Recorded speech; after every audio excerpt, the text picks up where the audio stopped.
Hey, everybody, welcome to Buzzing About Romance. I am Becky, and joining me for this episode is Jenny. Hi, Jenny. Hey, Becky. And Amanda. Hello, Amanda. Hi, Becky. And Leah. Hi, Leah. Hi, Becky. It's Sunday night, and here we are. Here we are. It's been a week. Well, last week was a Just a bit. week. This is a new week. This is a new week. It's a new week. And maybe Jenny's kids will go to school this week. Maybe. Are we doing At an least- over-under bet on this and coming back on Wednesday? Sure. My bet is Tuesday, hopefully. Okay, Jenny's bet is Tuesday. Anybody else? It's just a delay tomorrow, though, isn't it? Yeah, but they delayed at 5 o'clock tonight. So 10 out of 10, Jenny's kids are not going to school tomorrow.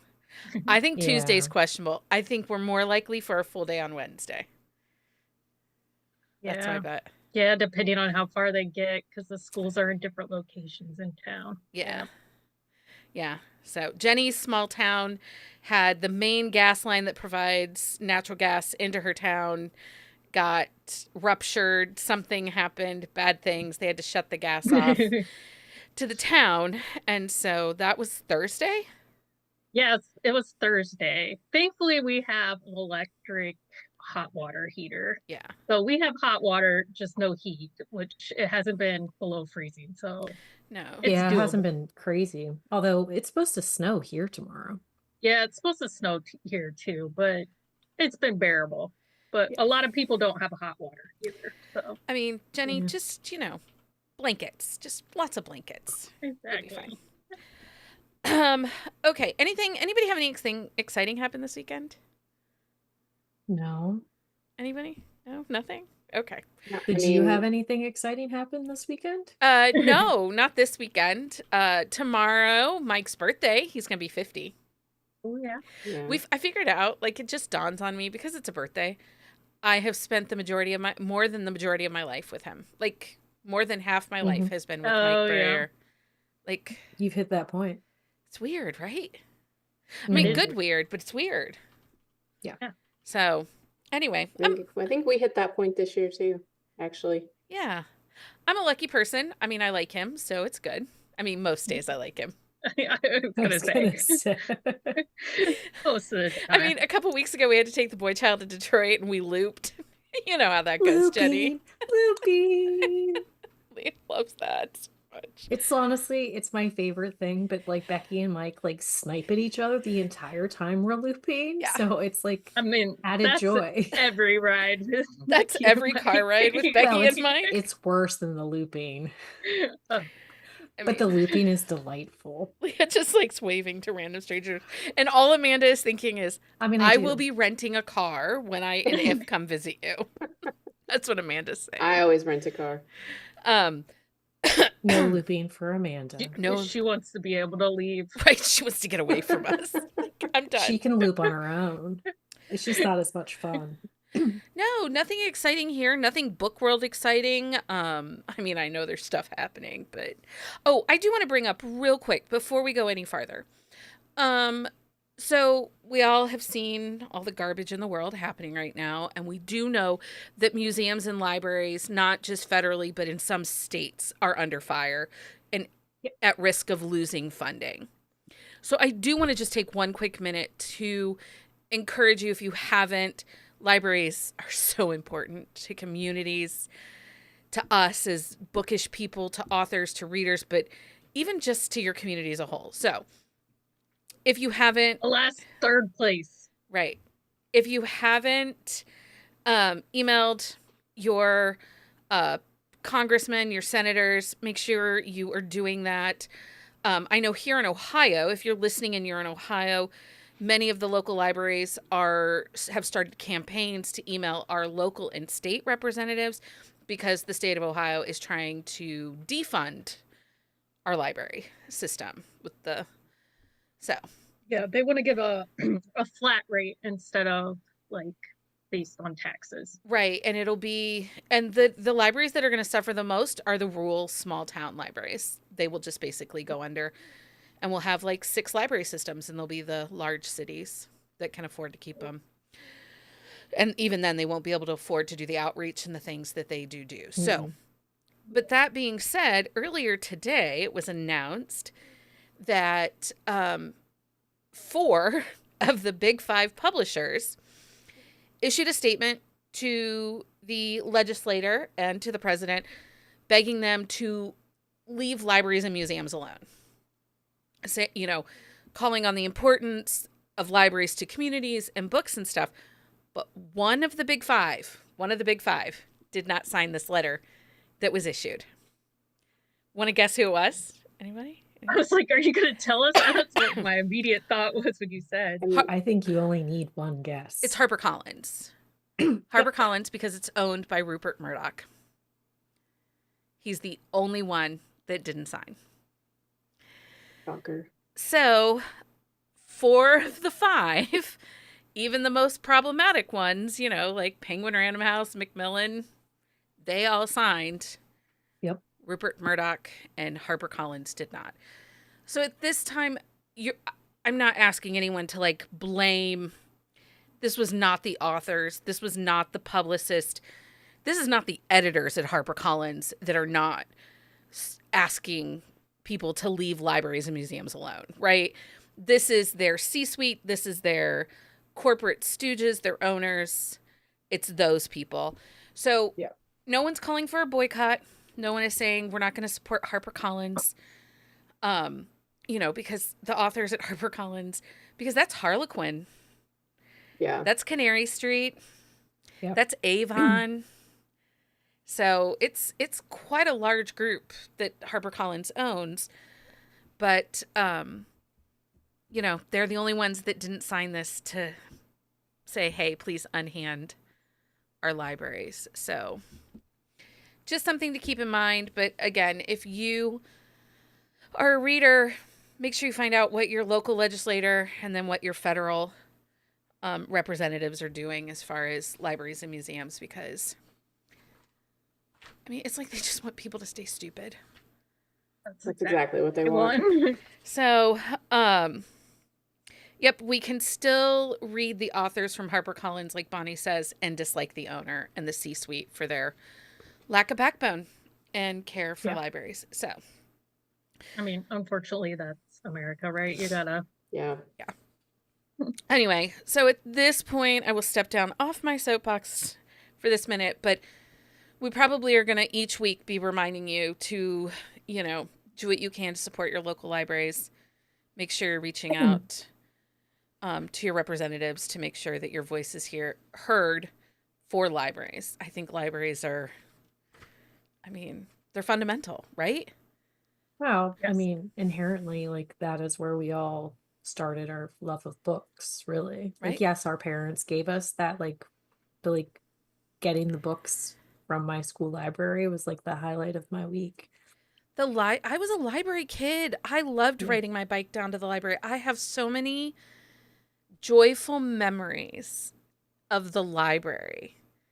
And it's still a space that I like to go to and hang out and support how I can. So They provide so much for people that are marginalized or underserved, and to cut that funding just is dehumanizing. It is dehumanizing. And Janelle brings something up, and it's something we've talked about too, especially as, paperbacks and the ownership of books, for how many millions of years, or, thousands of years, I guess hundreds. I guess we're only in hundreds of years that books were only available to the wealthy, right? Yeah. Those were the ones who had education. Those were the ones who had access to them. Poor people didn't deserve books. And so, books are a status thing, and a library makes them not a status thing because they're accessible to all. So, anyway, that's my pitch for tonight. Just make sure your libraries are safe and help us keep the Library of Congress and museums open. Leave them the fuck alone, people. Okay. Also, if you don't have a library card, go get a library card for your local library. You can probably do it online. It's very important Because the more people that have library cards, even if you're not using it, the more people that have them, the better it is for the library. Yeah. Okay. So that is not our topic for tonight. But I had seen it and it really bugged me and I felt like I needed to say something, right? I'm just laughing because you're like, I'm gonna get off my soapbox then, but wait. You step right back up. Right. Yep. Okay, not our topic tonight, but now we have a topic. But also, when have we started an episode in probably the last like 6 months where we talked about the topic right away? Yeah. No, nothing. Yeah. Real quick, is anybody watching Mid-Century Modern on No, Disney but I've Plus? heard it's really good, and I love Nathan Lane. Hilarious. I finished it today. Hilarious. 10 out of 10 recommend. Just in case you didn't want to read books this week and you want to watch TV. It's 10 episodes. It's delightful. Also, Matthew. I watched Gone Girls. What? I watched Gone Girls, the serial killer of Long Island. Oh, no, I haven't watched that. Maybe I should. I was On Netflix. I was watching basketball this weekend, so You're probably the boy only moved his like Xbox sportsy one of us. Oh no, watch we a lot of watched sports. some. The boy was very excited. His Final Four made it to the Final Four. But he moved his Xbox upstairs. And so now I just listen to that. Oh, that's not fun. That's not really fun. 10 out of 10 do not recommend. Yeah. Okay. So on to our episode. What we're supposed to be talking about. Yeah, I'm sure we'll be off on something else here in a little bit. On this episode of Buzzing About Romance, today we're diving into one of the most enduring and swoon-worthy romantic archetypes, the rogue male. You know him, charming, rakish, unpredictable, often with a past he's running from a secret he's hiding.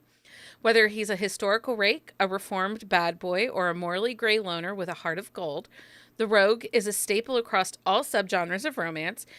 But what keeps readers coming back for more? Let's break it down.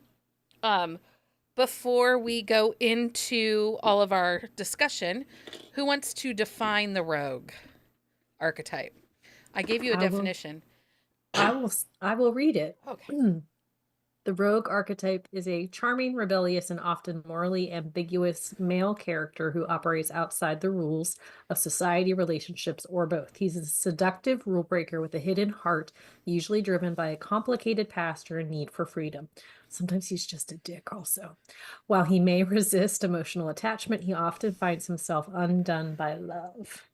So I do think the rogue, the rake, the playboy, we will use those terms interchangeably for this episode. I do believe that this is the superior archetype. It's actually one of my favorites. Jenni, I'm sorry, this is better than any fucking cinnamon roll hero ever. They're better. How many of your top reads? Because as I was going through my list, Nerd by Cambria Herbert, who is one of your top tier reads and favorite. Oh, he's 1,000% the rogue. Yes, he is. So I think if you look at a lot of Jenni's books, yes, Jenni's because all she like, loves I a don't rock like star, him. and like a lot of times they are playboys, rakes, rogues. Yeah, I like the reformed bad boy. Yeah. So, because you made a statement She in the likes group the chat, you're like, I have hoes. big thoughts. And I'm like, that they're all your favorites? What big thoughts do you have here, Jenni? Because as I went through my list, I'm like, that's a 5-star read for Jenni. That's a 5-star read for Jenni. Yeah. I definitely really like the Jenni has a type. And a best friend type, the reformed hoe. Well, because my child is named after Captain Hook from Once Upon a Time. And that's only because I couldn't name him Rumpelstiltskin. Well, yeah, you probably shouldn't name your kid Rumpelstiltskin. I mean, it would kind of go in hand with some of the names you hear nowadays, though. Yeah. But, and so Jen Ellen says about the early aughts, it was alpha holes. Rogues are not alpha holes. Mm-mm. Right? Would you say, They're Amanda? very different. I don't know. I think sometimes they can be a little bit of both, and I tend towards the alpha hole, so I will probably lump them in together. So it's, So you I think don't they're know. pretty similar? Like sometimes, but only, I guess, more if I lean into the Playboy like definition of a rogue, which is where I went with almost all of my Okay. recs. So I'll just preface that now. The majority of mine are, a few of them are maybe not alpha holes, but a lot of them are. So I don't know. I think sometimes like it goes hand in hand depending on the book. So there are 3 traits that tend to definitely define the rogue, and that is charming, rebellious, and emotionally elusive, right? Yeah. They're the flirt. They use their charm as a shield. They use sex as a shield a lot of times, just like the fact that they go through people, like they don't want that connection. So, and the rogue male defies the societal norms because he uses his wit and his charm.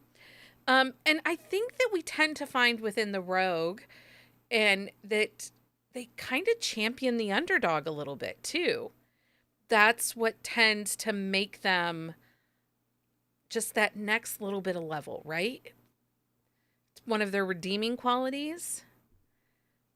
I think sometimes champion the underdog is the right way to put that, though. Yeah, I think sometimes they have to learn that needs to be done. Yeah. Okay. That makes sense. Like, yeah. Yeah. It depends on where we meet them in their journey. Yeah, this is true.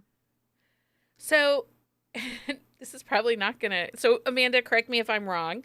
So I think unlike the alpha or cinnamon roll, the rogue walks a morally gray line, where the alpha commands, the cinnamon roll nurtures, the rogue seduces, teases, evades, and often acting in his own interest until love forces him to confront deeper truths. Yeah, I mean, I think you can go like that's a standard definition of a rogue, but I think probably where I'm leaning is that I think some alphas can have roguish tendencies. Yeah. Like that, that there are traits that an alpha, can possess that are roguish or playboyish, that kind of is probably more where I'm coming from. So one of the But they're not necessarily the playboy or the rogue. Yeah, maybe not. And I probably picked some that lean more towards, they're alphas with like roguish tendencies because I tend to read an alpha hole. So when I look for things, the majority of things I have shelved or that I read or that I bring up a lot are probably lean a little into the alpha territory. That's okay. So one of the books that came up continuously as I was looking for my list and reading other people's lists and thoughts was The Duke from The Duke and I by Julia Quinn. That was one that came up continually as a rogue, a rake versus an alpha hole. Because, and that's why I say the championing of the underdog, because he says to Daphne, well, I'll pretend to court you so that it helps level you up in society, but it also makes things a little easier for him. So I guess it's not really championing the underdog. He is manipulating and using things. Yeah. But he's not the same character as, say, Anthony from the Viscount that loves, I think the Viscount that loves her. Who loved me. Who loved me. He was an alpha hole. He was a jackass. Yeah. Because he was a hoe, too. Yeah, and that's the other thing too. It's like I went on the Playboy, like the man whore. Yeah. Like, yeah. I have some of those man whores on my list. But Anthony wasn't really alpha hole. He was more of an asshole. Which is an alpha hole? We have had this conversation before. I know, and we agree. We disagree to agree. Agree to disagree. You know what I said. But Anthony is more asshole than alpha hole because he's really hard to like. So how would you expect a rogue? So we talked about how we expect a rogue to... I think the base of the definition, we all know what it looks like in a historical romance, right? Yeah. We all know that... I don't read them. Jenni doesn't read them. Well, that's okay. I haven't read one with, other than the Maya Banks books, I haven't read a historical in a really long time. So but it's essentially the same thing. The guy goes out and gets his He gets to do all the things blown and then off, gets caught in a and situation. the girl does not. Yeah. Like, it is like normal, like, society back then. Like, dudes could go out and shtup whatever they wanted, and girls had to be chased. So how would you Whatever the find a word is. rogue, though, in contemporary? Would you say, like, the rogue is typically going to be the bad boy who ends up being reformed? Is the rogue going to be the playboy, the flirt, the charm? How does he show up for you in contemporary? So, Jenni, if you look at your book Rex, how does he show up in contemporary more often for you? Is he the man whore that reforms? Well, like Amanda, she like leaned more towards the playboy. I lean more towards the like morally gray, maybe not white, like within the law. Not even so much the law, or just like you're not always telling the truth, or you maybe More are manipulator. presenting yourself in a way that gets you what you want. Like you were saying, like using the underdog to benefit yourself. So for you, Amanda, how would users. the majority of them show up for you? That sounds horrible.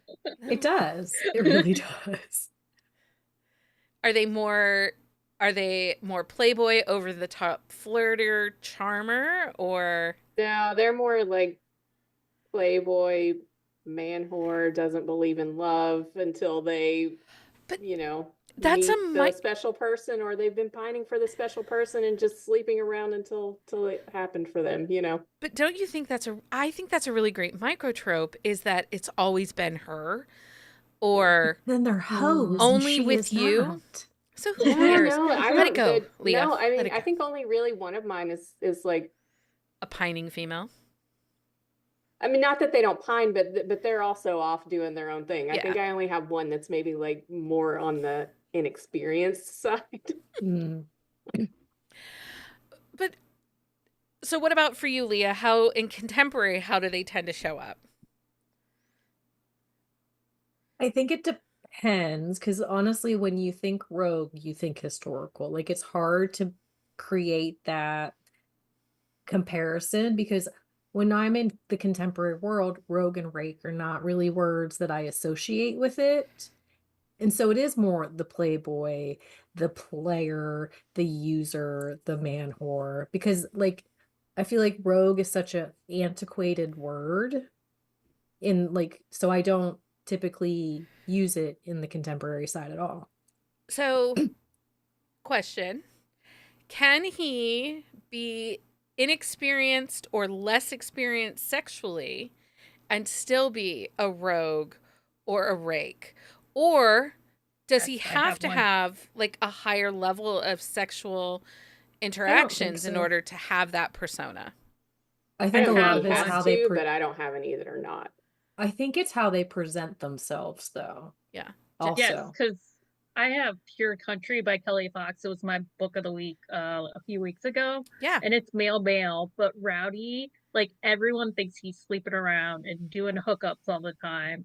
But he has actually never had sex at all. Yeah. Like, he's volunteering. But it's one of those things, like, he portrays that. The reputation, it's a persona that he puts out. And there are a few books that I've read where I can't think of anything right off the top of my head, but like there's a few books I've read like that where it's typically somebody who's in like the spotlight, and so they are out.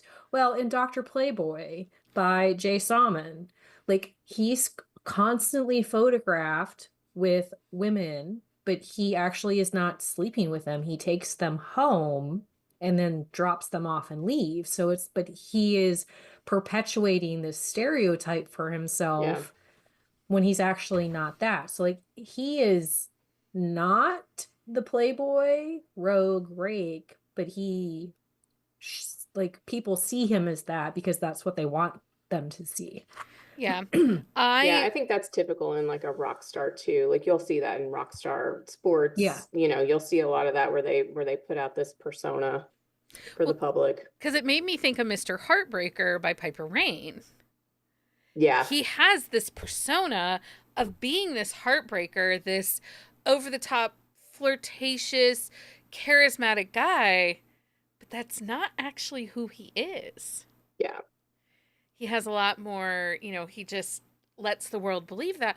But I also feel like there's a rock star romance that we've read. It's Ophelia's second, Running from the Blaze. Yes. Yes. Yeah. Yeah. It took me a Well, minute. and that is a toxic book. No, to not read. that. No, Not that not one. the not third the, one. Oh no, I'm the thinking of second book one. 3. Yeah, Yeah, the second the one. book 2. He's actually a virgin. Yeah. But everyone thinks that he is the But rogue. it is that persona that he puts out. So it's the show that like they're putting on. So I feel like they're more rogue than Playboy because of like Yeah. the way like they put themselves out there. So in a paranormal or a sci-fi romance or a romantasy, fantasy styled romance, how then does a rogue present themselves in those books, Amanda? Because, the rest of us are not. Jenni and I, we're not reading those. Well, I Yeah. mean, so typically it would not be the alpha. So like in Suzanne Wright's Untamed Delights, it's in her Phoenix Pack series. So it's Dominic's book. And the whole series, I think it's the last book. The whole series, he is the biggest flirt. Like he has the cheesiest pickup lines. He flirts with everyone the entire series. And then he finally, meets his mate. And she's just kind of like wants nothing to do with him. But he has this huge flirt persona. And he, sleeps with a ton of people. And he's just got that kind of devil may care like attitude. And, I'm trying to remember like what his position is within I think he's an enforcer. So like, he's not the alpha, he's not the beta, he's like another member within the pack, but also, still a powerful shifter and whatnot. And I think you'll get that a lot of times with the ones that joke around. And she has a couple of other books and her other shifters that kind of present the same way. I think Nalini Singh does a similar thing with her paranormal stuff. So for me, I think that's how it comes across. Yeah. For you, Leah, in the sci-fi romance and with your aliens and stuff like that, how do they present themselves? I mean, it really kind of depends because you have those sci-fi ones who it's like they can only mate with their mate ones. So, but the other ones, like it just like it's kind of the same thing. They put off the persona, they're flirts, they like are with other people, other aliens, they're kind of testing the water, so to speak. But then like when they like find their mate, it's like a switch flips and it's like then like but it's very similar to contemporary in that aspect because like when they find the one, whether it's mate or not, chosen, fated or whatever, like they change their behaviors, they change their attitudes. Like they still might be somewhat flirtatious with like other people, but their behaviors change at the same time. Stacy says, in her opinion, in the YouTube chat, she feels like it's the hierarchy. They tend to be the second or third in command. That rogue character. Yeah, I mean, I guess it probably depends on the world. Because a lot of the ones where I read, like the second in command would be a beta, and they don't really have that kind of well, they don't have like that rakish alpha, like but it's all like the alpha power type of thing. Like the betas don't I mean, the same and ways. not even typically like the alpha. Like I think like, your rogue rakish characters tend to kind of be like outside of those first two in command.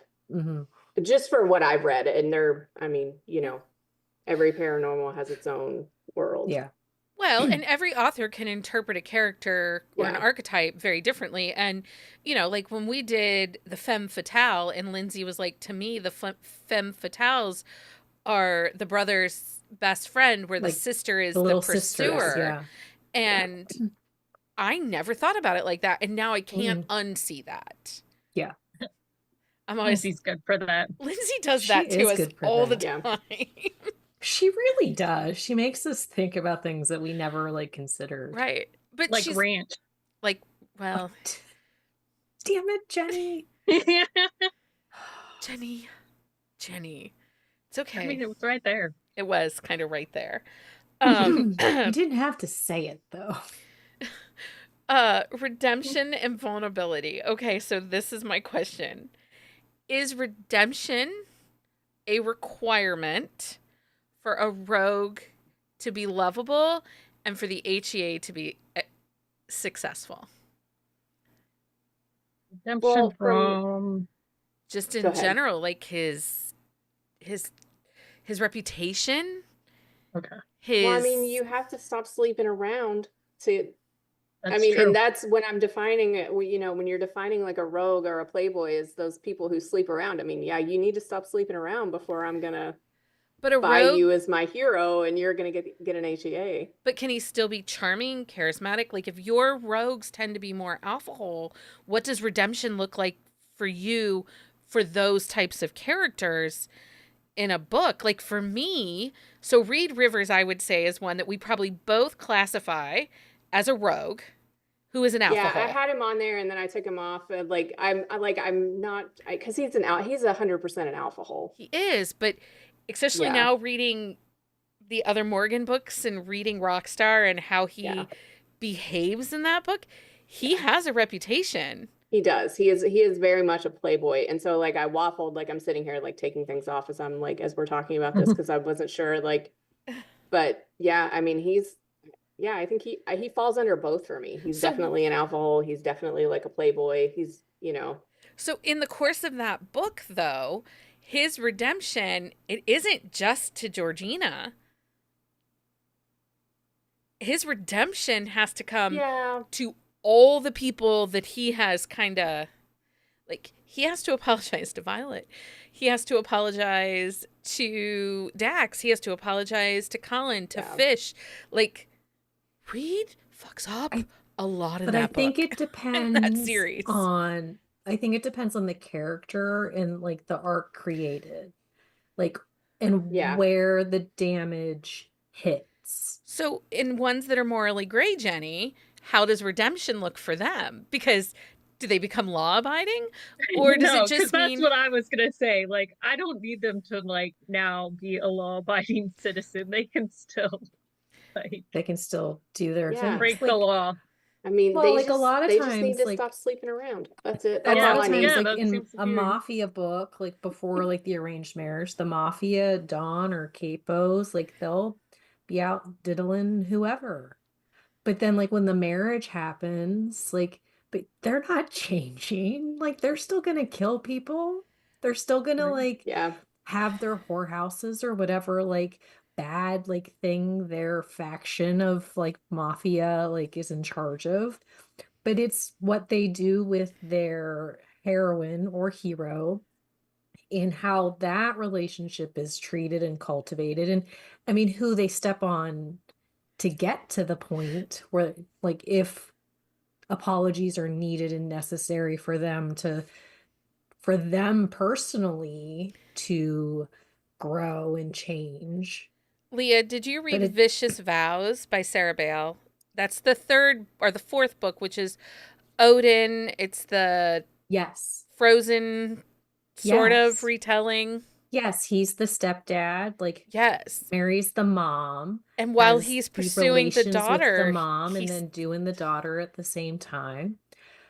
But and he's morally gray. Like, I mean, he's like morally like very black. Morally gray. But it's that is one of those books where it's like, do you expect him to have redemption like by the end of it, or like what is redemption for a character like that? That is, I mean, for him, it's just stop doing other people because like he is not going.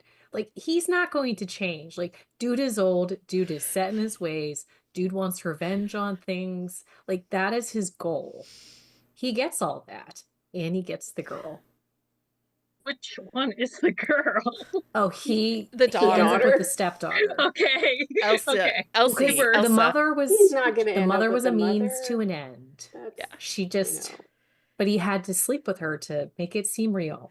That whole series is so bonkers. So it is, but that's the thing. Like when you're going into that series, like redemption is not necessary for me because like, you know, it's going to be bonkers. Like, you know, that Sarah Bale is giving you chaos and messy and who knows what. Because But I don't need the redemption at the end as long as he is faithful at the end of that. To I the don't really heroine. care about the rest. okay.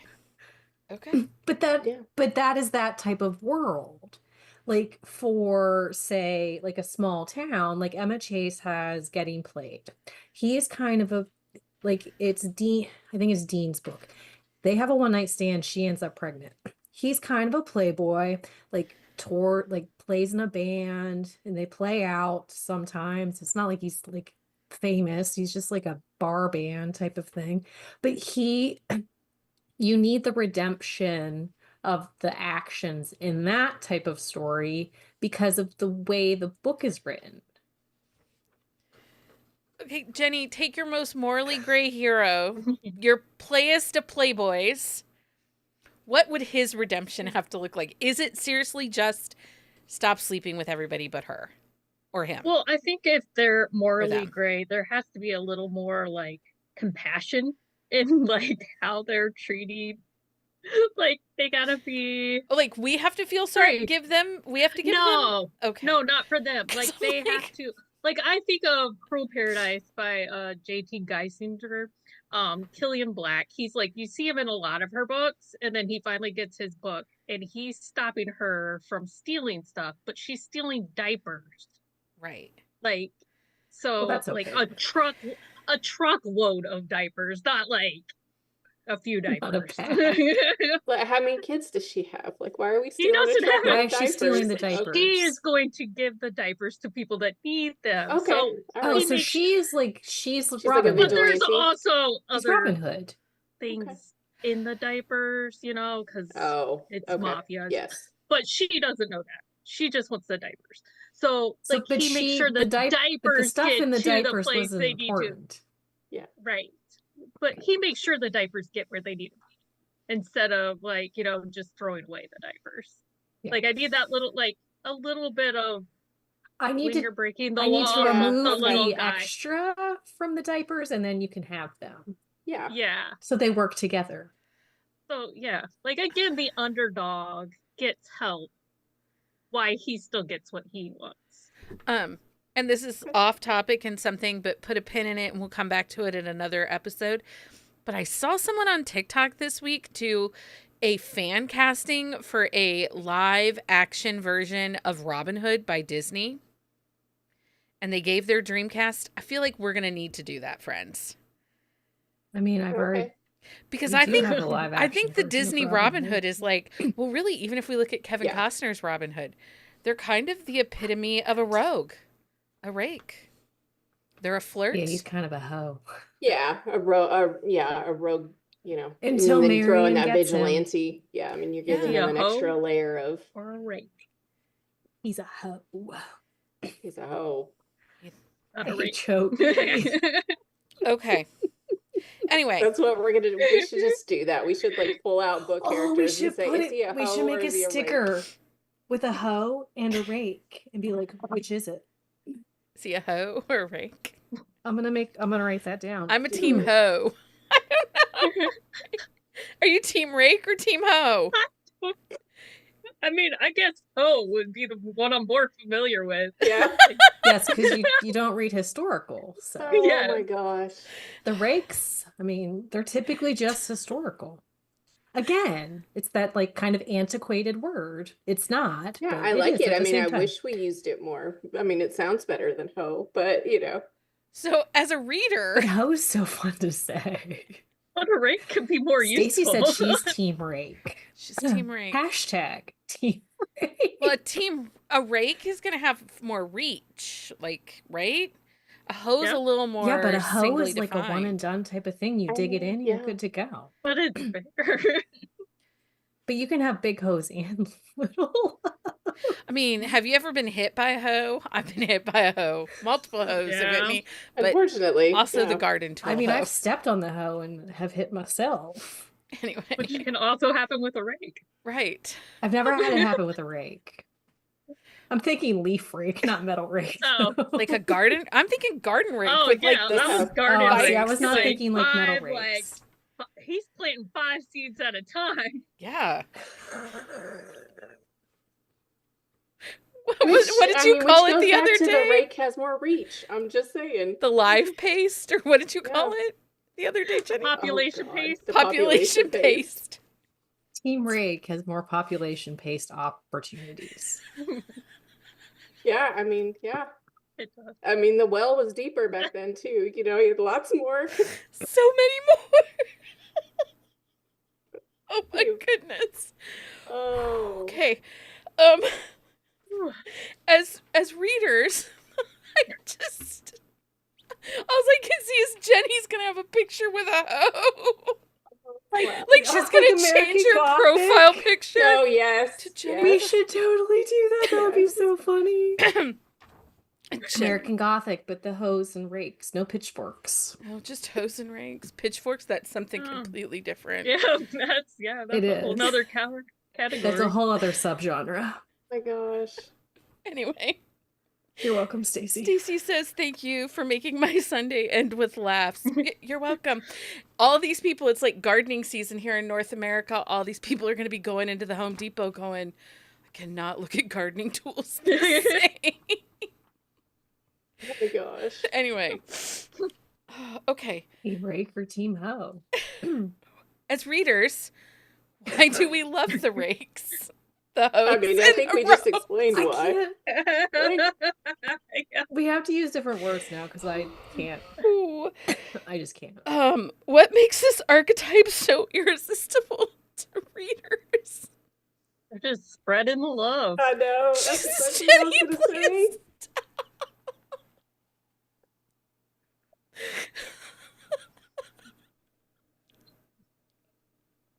It is kind of like man. gardening. You gotta till it. Oh my There's a lot of gosh. care that goes into it. Yeah. Nurturing. You gotta treat it Sometimes right. you gotta dig deep. Get things Gotta ready. give it some water. You gotta hydrate it. Okay. Okay, you want me to pull it back? Yes. Somebody figure out what we're I mean, We're done. So, Let's just talk So about I- book recs. Give us Well, your I- book recs. I will say that what you were saying, the part that makes it so lovable is a lot of times, you know, that the guys are just lovable. Like you're going to get those flirts. You're going to get the ones that are the life of the party sometimes that are just like in Good Girl Gone Bad. You've got Bax, who is just hilarious. true. He is the life of the party. He likes to sleep around a lot until he meets Evangeline and, you know, Yeah. and he's still a good time afterwards, but he's locked in, he's locked down. So Well, Well, Yeah, I think that's a- part of it.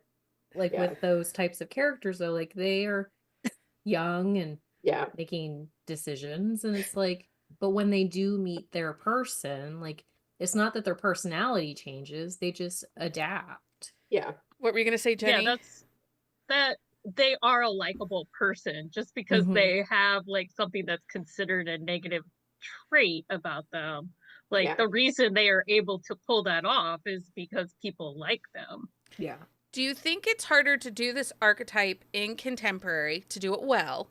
Because this is something that comes up often. We don't like the hero that's the whore, you know, previous to the heroine while she sits quietly waiting for him, especially in Second Chance. Do you think that this archetype is harder to pull off well in modern, more feminist storytelling? Because we absolutely are in a movement right now of romance that is much more feminist forward than we have previously had, right? I think it is harder if she is like sitting, pining, and celibate.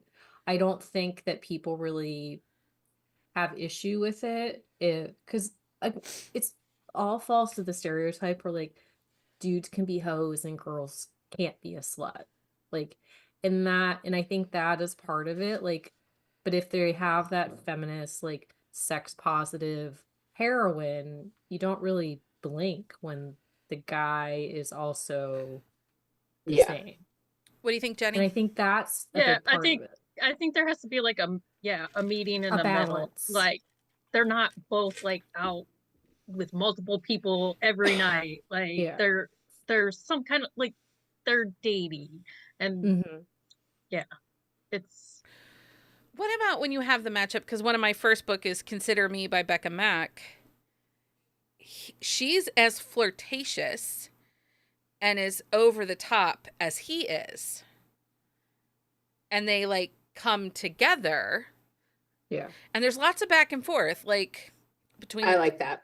between the two of them. Neither one seems to be able to commit, and it's like, are we together? Are we not? That was the most annoying thing in that book for me, is that they, Oh, it's like are we, aren't we? yeah, are we or aren't we? What are we? Who are we? Are we in a relationship, or are we just But book buddies? but I think they both had that like flirtatious persona. Yeah, I like that because the first one on my list is similar. It's because I went down the whole Kristen Callahan, backlist for VIP. Exposed, which is book 4, is Rye and Brenna, and they're both out having a good time. They both have big personalities. He's kind of like the man whore of the group, and she's very sex positive, but they have both like reached a point where they want something more, and he overhears her talking about it, and they both also always like had feelings for each other, and like the point that she's looking for, Yeah. She basically says she wants to have really good sex, and he overhears her, and like he's like, I offer myself up as tribute kind of thing. And now I wish I had a shelf, because I love the book where she's like, I've never had an orgasm with anybody. Like, oh yeah. But then he's like, what would that shelf called? I actually like, I'm re-listening to Hades by Anna Hackett. Oh yeah. Her orgasm shelf? The heroine. What did you say? Her orgasm shelf? I don't know. On Goodreads, what would you call that shelf? Only orgasms with him. Only O's with him. Only O's with him. But like, she like has had sex in the past, but she has never had an orgasm with another partner, and so like that is his like goal of like for a while. But anyway, Jenni, you got a book? It's not that she's not having it, she just isn't having good sex. We're gonna just go into our book recs here. Jenni, you got a book? Okay. A Deal with the Devil by Elizabeth O'Rourke. Hayes Flynn is like, she is his assistant. It's only supposed to be like 6 weeks, but she has to like push other women like out of his door, and like, here's your clothes. Yes. Please leave. Yes. Lane Hart, One Night with a Billionaire. She's the assistant, not Ivy that. Lane has one like it's not that too. book. It's the second book in that series, The One Night with the Playboy. And she Ivy has Lane's to. Billionaire's Promise is the same way. She's the PA and has to like take all his hookups like out. She sends the like parting gift or helps them find their shoes while he like hides in the bathroom. Right. Yeah, and I think that's another reason I like it, is because like she's usually the person that puts him in his place. Like, dude, grow up. Yeah, it's like, stop being a dick. What do you got, Amanda? Next. I mean, I can't do like a Playboy episode without having Hollywood Playboy by Natasha Madison.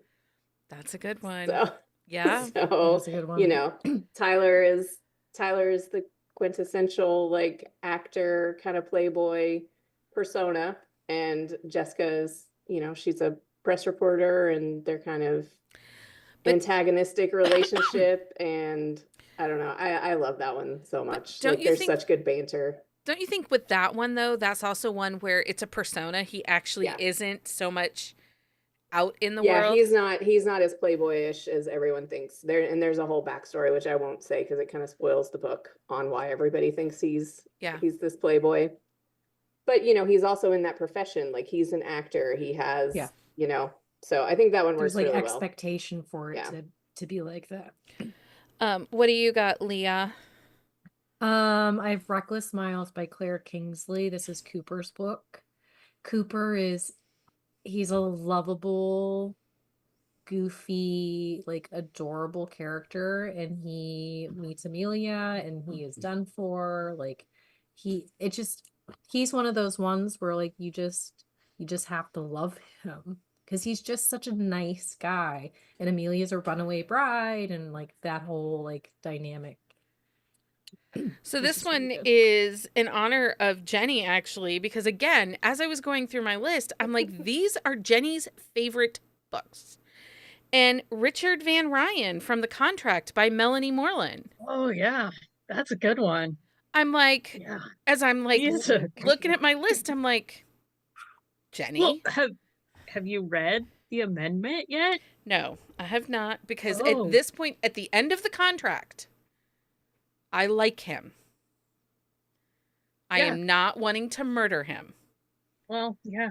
But I know that if I go into the other two books, You're gonna hate him again. I will But then murder you'll him. like him by the end. But we don't want me to You murder will him. like him by the end. The third one is, I mean, that was It's a lot. Melanie's shower thought, and whoo, It's a lot. it But comes you will like back him at like the end. basically his dickish and playboy ways come back and To haunt him. kick him in the ass. And Right KD now, I having it. like him. Let's just leave that at that. Read book You one. will You'll still like him. him at the end. You just Will I, though? Karma's got- a bitch. Will I? Dick. Yeah, he's got to deal with his shit. Anyway, Jenni, do you have another one? Yeah. I have a whole bunch because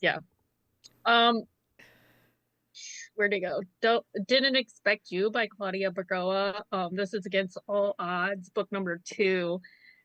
They're both kind of like the play people of their families. And she gets pregnant in a one night stand. I didn't know what the gender neutral term was. um and he, like, for some reason, like, the baby is his kryptonite. Maybe the gender neutral term is just garden tool. You're welcome, Amanda. Because he's the rake and she's the hoe. So they Yeah. are garden tools together. They live in a shed. We do They have an make the episode spade. coming up all about garden people that work in the garden that are in romance. I'm just saying, I Are feel they like the hoe and the hoes or rake rakes? conversation, We should classify them. it'll be back. Man, could be Perhaps English. there's a shuffle. Amanda, tell us about the next book on your gardening tool list. Okay, so mine would be Square Deal by Maggie Gates. It's in her Poker Club series.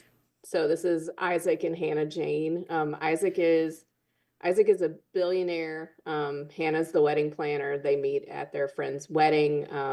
He is one of those, he is always playing like with women, no commitment, doesn't believe in love, doesn't believe in marriage. And Hannah Jane just kind of like knocks him on his ass, and then she's like, get out when they're done.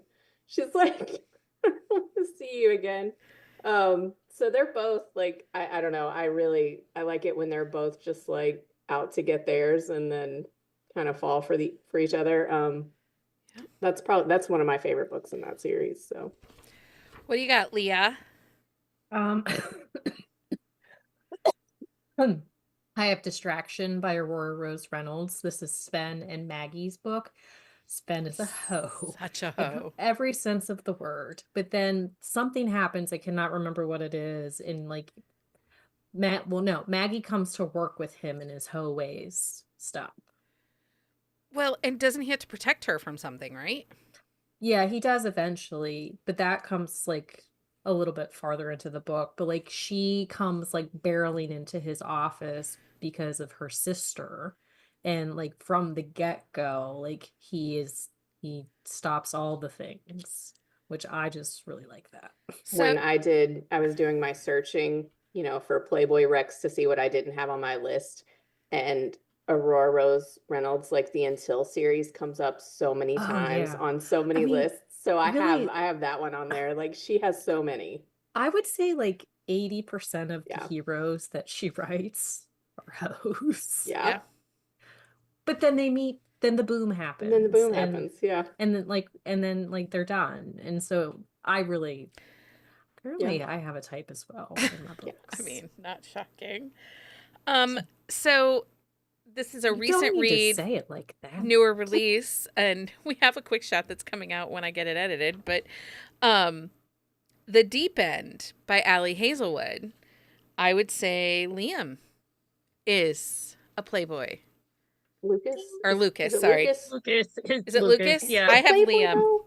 He's in like a committed relationship. But he's a beforehand. flirt. He's such a flirt, though. Okay. I Well, I feel mean, like he is. Apparently, Amanda does not agree. It's okay. I think, Yeah, yeah, he's very charismatic. I just he's very stoic and very I would say he's on the outside of the Venn diagram, like on the edge. Yeah. Yeah. Like he's the big guy on campus. He's like on the line. Yeah, Yeah. he's an Olympic gold medalist. Like everywhere he goes, over the people top know him. charm. Yeah. Like Oh, okay. yeah, I like gotcha. he can get any girl he wants type of mentality. Yeah. But we And also that book sometimes- we only get her point of view, so Right. Oh, okay. I haven't read it yet. It's on my Kindle.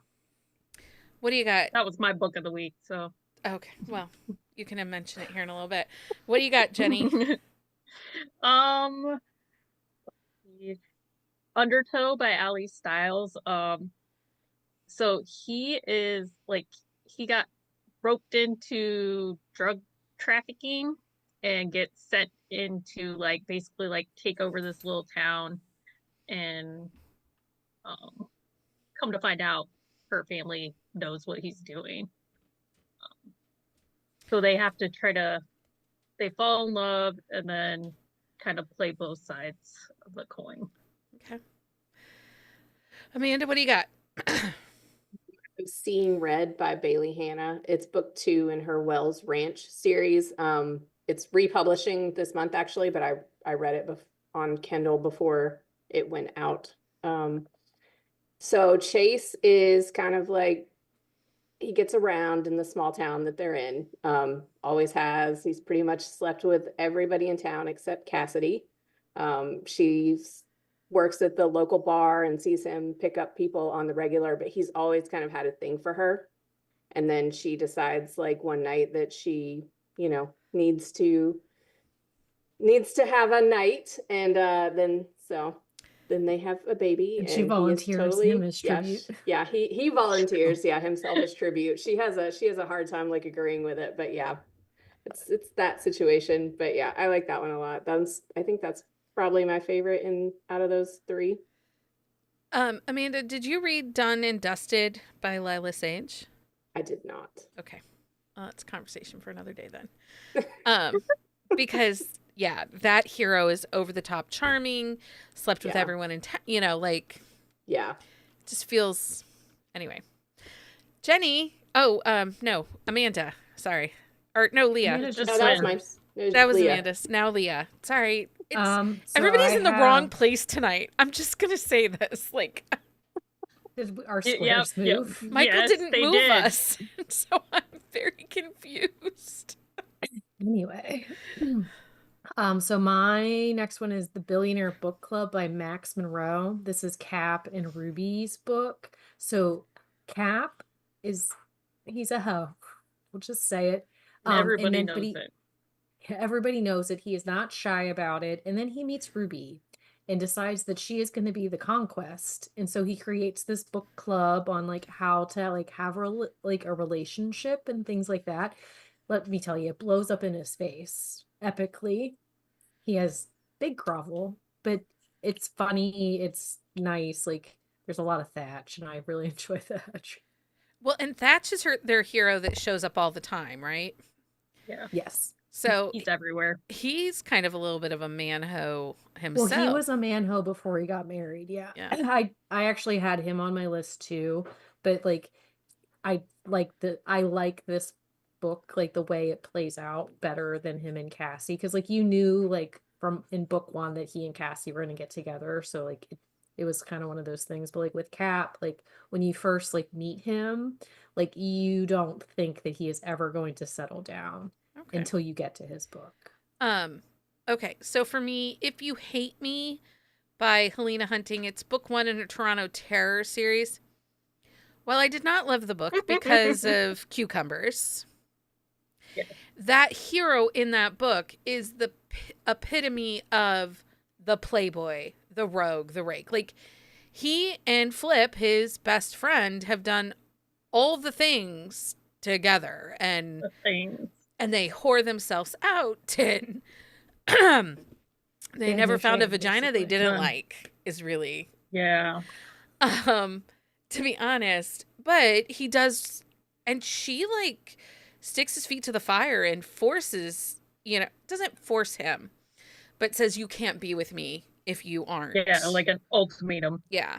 So, I think that it's a really, and I have tons of hockey. Like Sawyer has a bunch. Helena Hunting. I think all the guys. Yeah. Well, like And if her- you like go through like your sports romances, hockey, baseball, soccer, football, Yeah. like oftentimes they go with that stereotype. Yeah. There is the rare occasion, like Candy Steiner's next hockey book. It's the next one in her series. Like he's actually going to be a virgin, which it's not a secret. Like it's already out there. So, but that's like a one-off. Like you don't often get that. You typically get the playboy persona in a sports romance. So like you'll find it, and sometimes it's not as bad as it's like portrayed, but Yeah. because like Samantha Whiskey, I'd say most of them in her Seattle series, they start out kind of that way.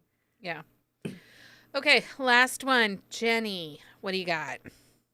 Gotta go with the Penny Reed wreck, Grin and Barrett, which is being released soon. It's Jethro, and he has a whole Deanna. slew of Ladies. scorned women. I mean, they have a scorned women society, like Yeah. the people that have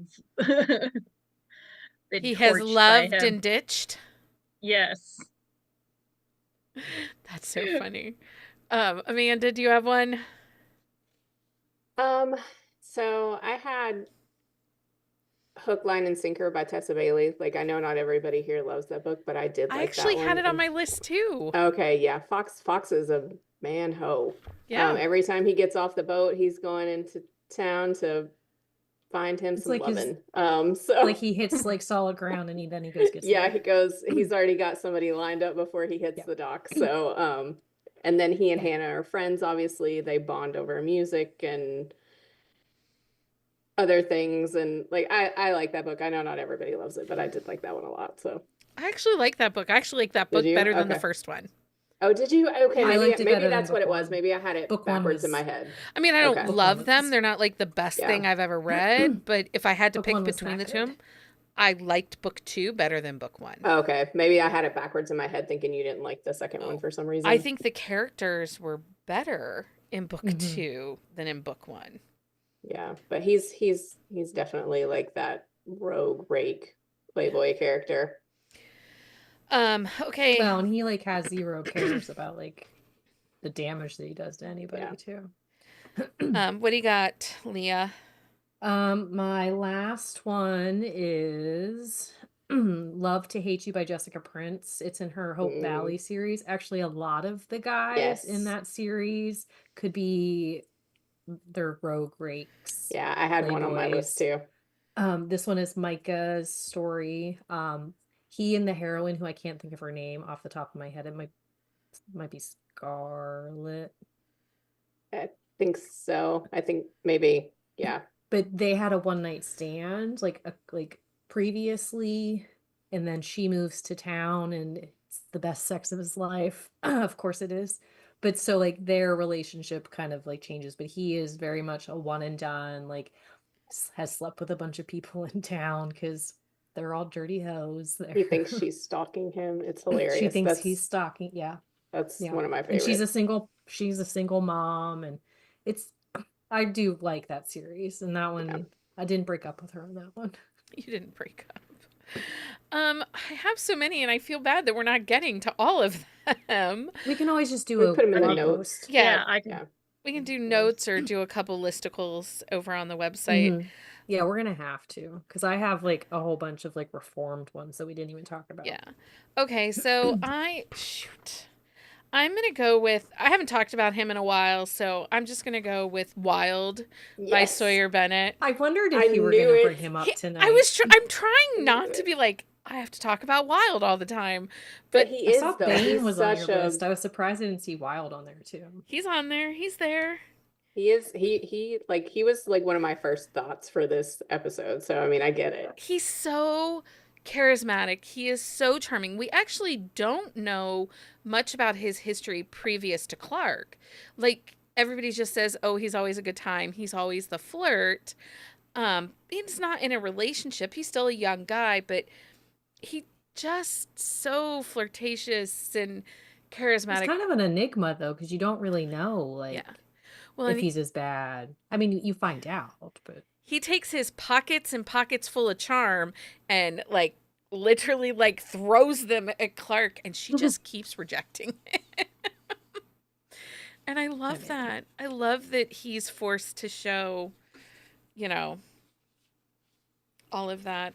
Anyway, yeah, I didn't he's go-to guy for me, so, you know, I didn't want to be obvious, but too bad I'm obvious. Anyway, we have lots more books, so make sure you check out our on the shelf show notes. Also, we'll put up some listicles. I have one up there already on the website of what is a rogue and books that I think are good examples. We'll do some others and get these book recs out there for you guys. Okay, so guess what, guys? It's that time. It's that time. It's that time For book Oh. of the the week. It is book of the week. book of the week time. Jenny, you're up first. What's your book of the week? Deep End by Allie Hazelwood. Because I've been reading a lot of nonfiction lately. Oh, that's fun. I mean, Like, because reality can be. doesn't suck enough. Yeah, okay, that's fair. Because I'm like, the stuff I'm reading isn't funny, like in reality either, but it's interesting to know. But yes, I really loved Deep End. I would say she is like neurodivergent coded. It's not like explicitly laid out, but I think Yeah. any Allie Hazelwood book, because of who I Allie agree. is and she's open about who she is, I think they're all going to be that neurospicy coded if it doesn't blatantly say. Yeah, and I just it's interesting as because it's only from her point of view and the struggle of like committing to a sport. I don't think we always see that, especially from a female perspective. Yeah. Amanda, what's your book of the week? Oh, I mean, I think everybody knows at this point, like I read the whole Kristen Callahan VIP series this week. Once I started, I couldn't stop. And I just feel sorry for everything I'm reading after it. So But it gave you a binge, fair. and you're a binge reader, and it had to feel really good to be deep in a did. binge. yeah, because I really, other than re-listening to some fantasy books, I haven't really binged anything this year, but I read all four of them back to back, and Fall, which is the third book, it's Jax and Stella. It just like it wrecked me. Like it goes into his depression, and it it's very deep on that end, but then also like they have this funny meet cute. They end up being neighbors. There was just a lot of heart, a lot of, I don't know, deep feelings for me in that book. So that's definitely going to be my book of the week, and maybe, probably one of my top reads this month, I would imagine. It's such a good book. That series is really exceptional. Yeah. And I do hope that Yes. people will go back into Kristen Callahan after we've done Idol. My favorite book in that series is Managed, because I They're just all good. like how she doesn't take any shit from him. So, but I'm glad that you're getting to binge, and then, now Yeah. you're doing Lauren Rowe in the mornings. Yeah. I'm trying to, I'm incorporating some binges with our sip and discusses. So it's getting me back to like a happy place. Excellent. Okay, Leah, what's your book of the week? So I've been in a Mafia MC binge the past like week and a half. But I tried Eva Winners last week, and there's a little bit of repetitiveness that I don't love, but overall, like I really enjoy the stories. There's some kidnapping, some forced marriages, a lot of deception, things like that. But so far my favorite, it's actually book 2. It's called Nico. He forces her to marry him, and there's secrets and lies, and I mean, it's a really fun world, but it's actually a really big world. Like Jenna was like saying, like all of it's connected, and so it does get a little, it's not that there's a lot of people on the page, but like the way the world itself is a little confusing just because it's so extensive and everything is connected. But they're still really enjoyable reads, and they're dark. Like there's killing, there's, like I said, there's forced marriages and kidnaps. And book one opens up, he holds a gun to his wife's head, and then she runs away. So it Okay. started with a bang. Wow. Like literally. He doesn't shoot her, he just threatens. Well, I didn't know she was shot right away. No, she did not get shot. There was just some threatening because supposedly she turned on the family, but she didn't, and he finds out that he was a dumbass, and so.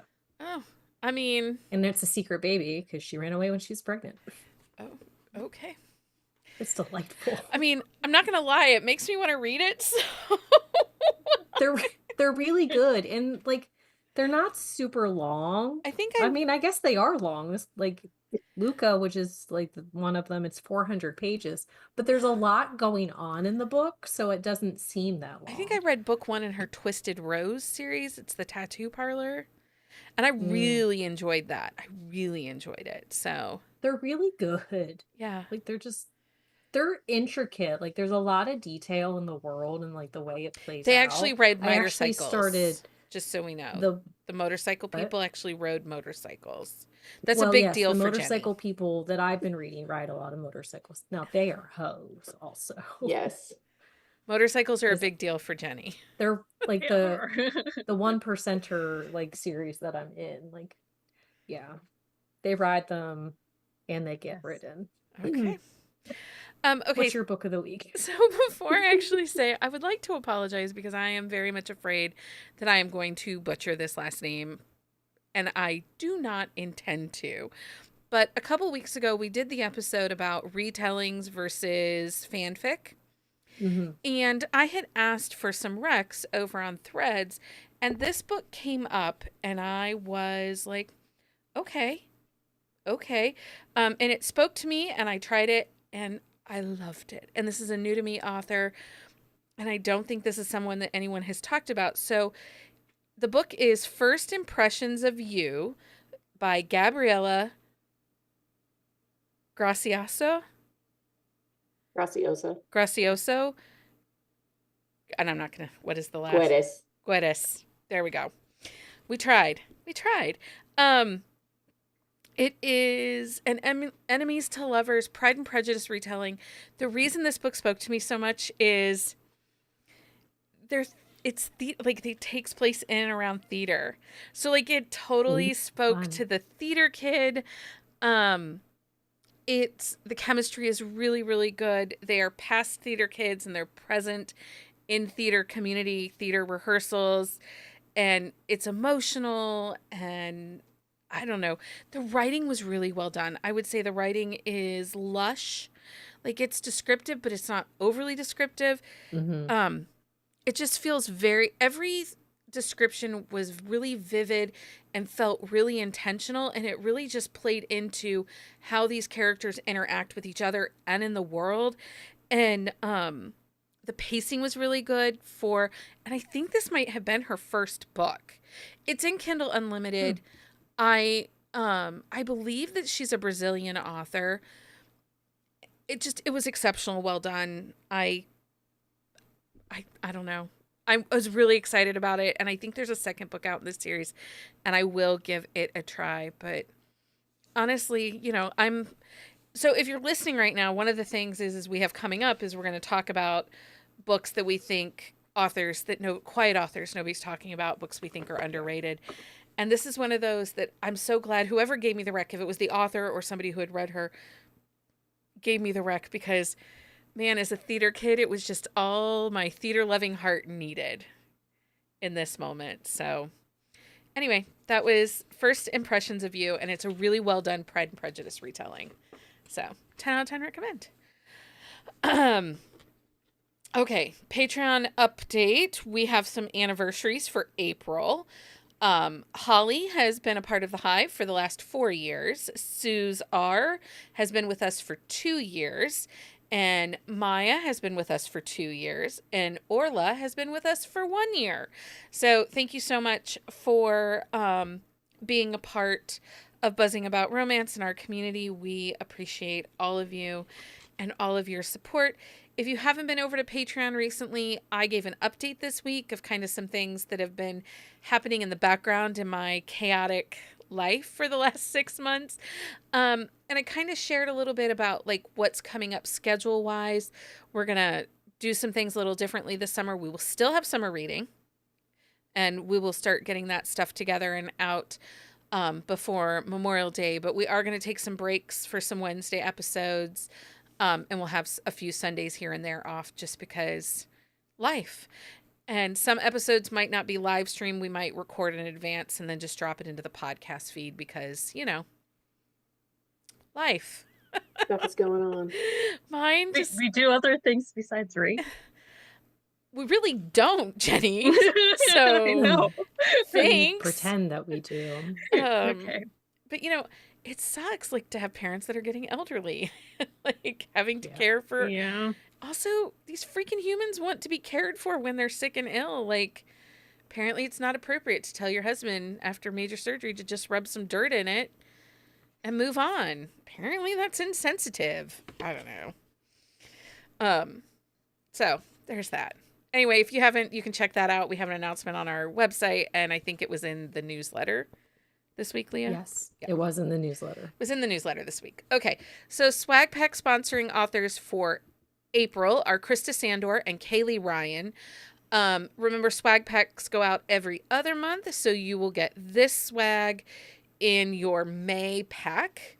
That'll go out the first part of May, so you can still join this month of April and get April's and May's. And there's some really cute stickers coming from us. From it, because Becky got a little creative and made some fun stickers. So those will be coming your way in the coming next 2 months too.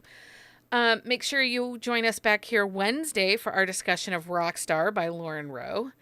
I am in the middle of a reread on this, and I'm obsessed.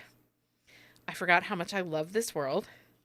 And I also still love and hate Reed Rivers. That's fair. Did you read that trilogy, Jenni? Like way back when, yeah. Yeah. I can't believe that you didn't like pitch him out a window. But he's like Amanda's shining asshole. Like, I mean, I think it was before I had people to like talk about, you know, like, yeah. Because I was thinking about that when I was reading Rockstar. Like, what did I do before I couldn't speak to someone about this? I just festered in my feels. We all know why there's a podcast, right? Because I talked to Mike. And he was like, no. He's like, I love you. I festered in my feels. Just festered. Amanda, before this, who did you talk about books with? I mean, I had a couple of like online friends, but not very many. I mean, just kept it to myself. Yeah. And some of these books we have big thoughts on, right? Yeah. Anyway, Rockstar has some big thoughts too to it. It's going to be a great conversation on Wednesday. So make sure you come back for that, because I'm over here like swooning, but I have a feeling that Jenni's over there going, dude, knock it off. Point. For a list of books that we talked about on this episode, make sure you visit our On the Shelf show notes at buzzingaboutromance.com. And then don't forget to follow us on social media for updates and join our community of romance enthusiasts over on our Discord. If you love this episode, please consider leaving a review on your favorite podcast platform and share it with your friends. You can also, if you're watching us on the YouTube, hit the like button. That helps us. Your support helps us bring more exciting content to you every week. Thank you all for hanging out with me tonight. Thanks for having us. It has been a night. It's been a night. We're a little all over the place. Anyway, until next time, everybody. Happy reading, everybody.